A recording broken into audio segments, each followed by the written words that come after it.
Question and 30-second answer. The honourable member for Saanich Gulf Islands. I want to thank my honourable colleague, and especially for her very kind words, Mr. Speaker, towards my role in this place. I do try to be nonpartisan, and it's never anything but entirely productive, and for me, it's a real privilege to work with the honourable member across the way. We've done some good things in committee on a number of amendments in justice. My question is this, and it's from the bottom of my heart. I am not rushing to judgment.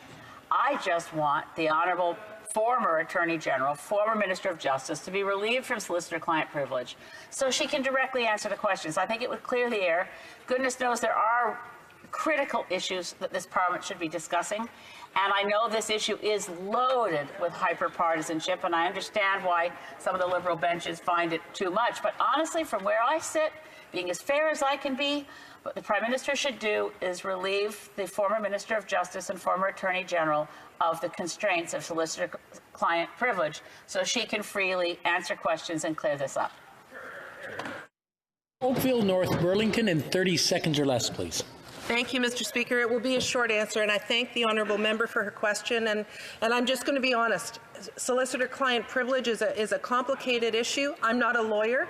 I don't feel qualified to answer that question. I'll leave that to the lawyers in the room, and I know there are many who can give a better response than I could on that. Thank you. The honourable member for Saanich Gulf Islands is rising on a point of order. Mr. Speaker, now that you have consented to look into the matter, I, with some trepidation, weigh in to say that the client is not the Prime Minister. The client is the Government of Canada. We in this place need to understand Westminster parliamentary democracy. We are not run by one person on either side of the House, and therefore I don't think the Prime Minister individually is the government, nor is the Prime Minister individually the client, and I didn't find it improper for him to vote.